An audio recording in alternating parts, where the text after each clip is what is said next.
Murdoch's secret. Murdoch was a kind and reliable engine and was always very nice to the other engines. He was very nice and very useful, and he never gives up without doing work and never fusses about. He was also a really great engine and a nice friend to the other engines. One day, he was heading home. He went up the hill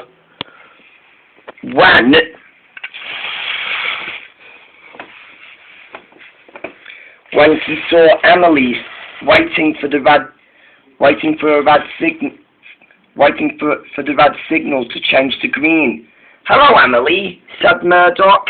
I see you're not in a good mood today." "This is none of your business, stupid," said Emily rudely.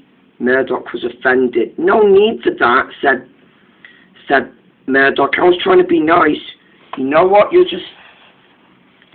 You're always stupid," said Emily. "Just stay away from me, Murdoch. I'm in a bad mood today." "Fine," said Murdoch. The signal changed to green, and Emily was ready. Good luck, stupid, but you're not that old to me," she said. I think you're closer to getting old." And Emily puffed away. Murdoch felt worse. He puffed away sadly back to the sheds.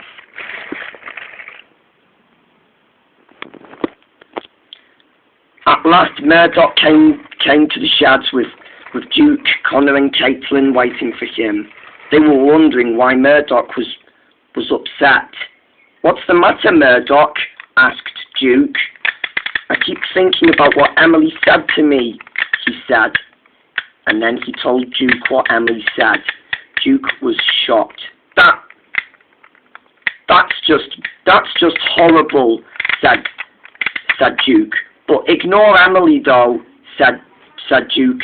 "I know you was trying to be nice to Emily, but this is what she's like. This is what she's like from now on." But she was just being rude to me," said Murdoch. Connor and Caitlin laughed. "I think you're in love with her," they said. "Stop it, you two," said Duke. Murdoch was even more worse when Connor and Caitlin made fun of him. Duke spoke kindly to Murdoch. "Don't listen to them, they're new to the railway." "I know," said Murdoch. "There's only a matter of time if those two were taught a lesson, and it will be a matter of time if Emily will stop being pushy and rude to me," he said.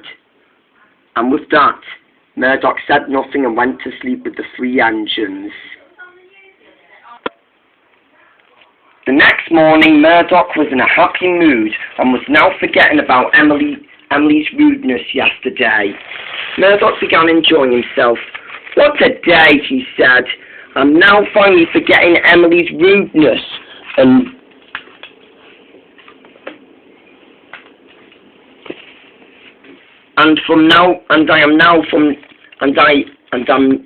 I am now moving on to the future," he said, and Murdoch started to enjoy himself.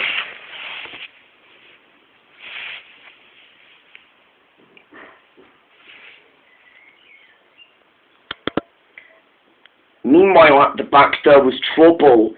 Emily was watching Murdoch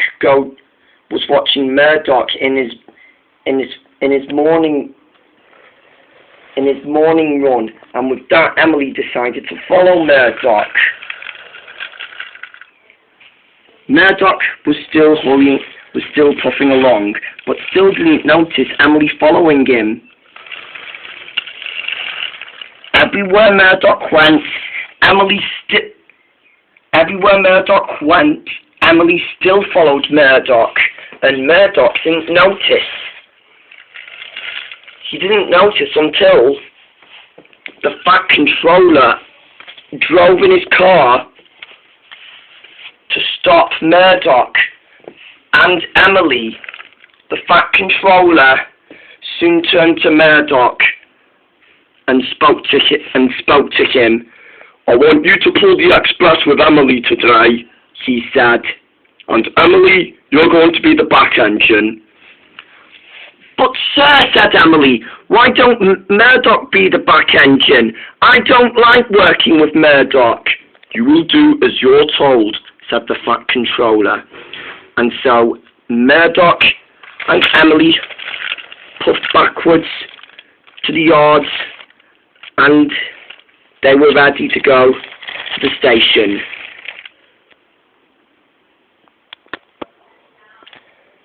When Murdoch arrived to the station, he found the coaches, but Emily was nowhere to be seen.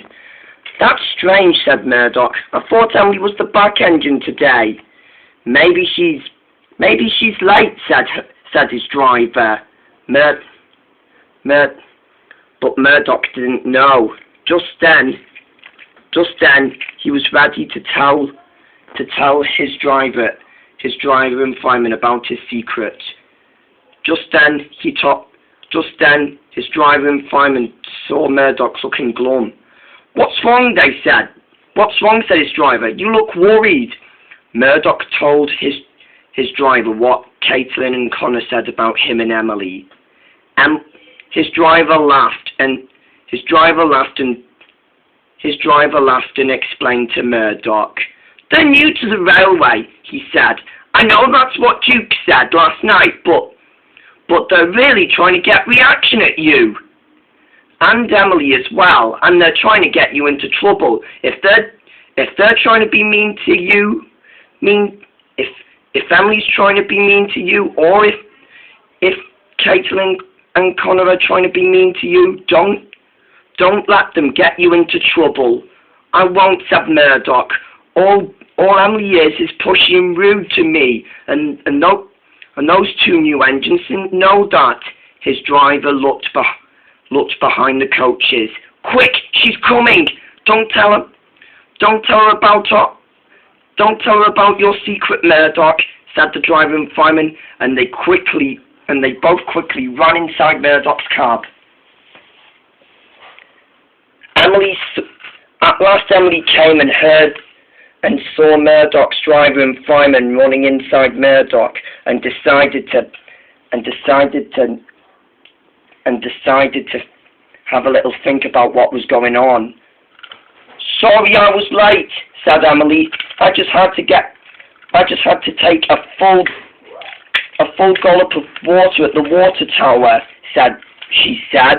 I think that's a bit greedy, said Murdoch. Then there wouldn't be enough water left for the other engines to drink.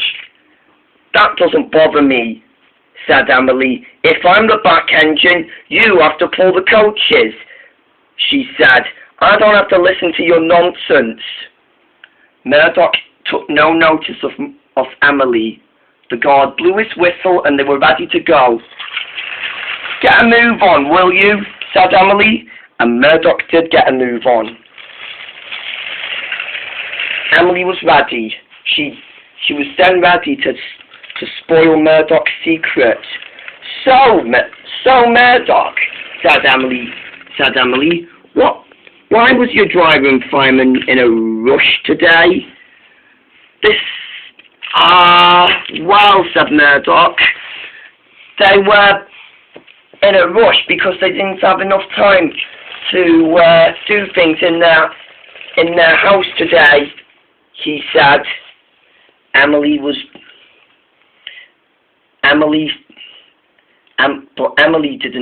But Emily didn't know that Murdoch was lying. Murdoch soon finally kept his secret and remembered what his driver said. Remembered what his driver said.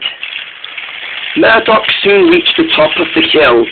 It was steep, but he knew that with Emily's full gulp of water in her tender, she was now stronger. See, said Emily, I'm stronger now. But there was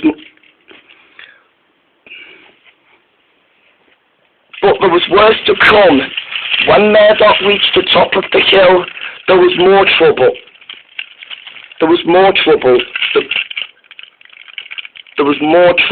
The coupling between between the last coach and Emily snapped.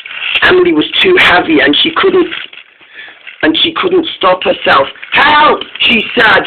Her driver had ploughed the brakes just in time. Emily felt very embarrassed. Just then, Murdoch knew he had done it. "We did it, Emily," he said. "Stop, stop," shouted his driver. Murdoch stopped and looked back. "Emily," he said. "Wow, I'm sorry. I didn't know what came over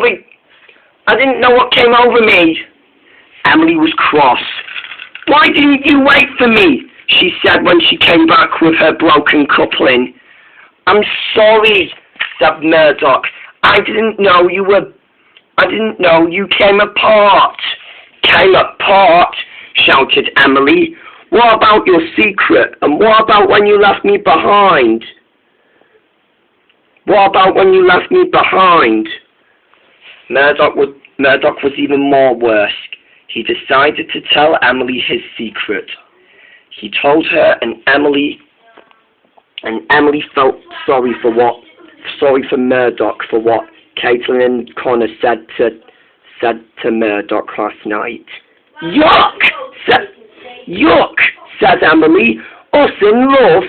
Just take no notice of those two," said Emily. "I'm sorry I was mean to you last night, though," said Emily, "'cause this morning they said my funnel was too big for my wheels, and that really offended me." Murdoch smiled. "And I'm sorry I left you behind. Let's be friends from now on, Emily," said Murdoch. Emily smiled and got back to work. With Emily's broken coupling, Murdoch slowed down for Emily.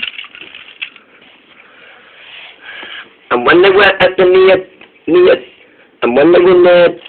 when they were almost down the hill, Emily's driver gave Emily a new coupling, and at last Emily was coupled to the train again. They were ready. They raced back down the hill and reached the station. At last they stopped. The Fat Controller, who had been on the train, came to congratulate Murdoch and Emily. "Well done, Murdoch," said the Fat Controller, "and well done, Emily. As a reward for all your hard work, you two shall now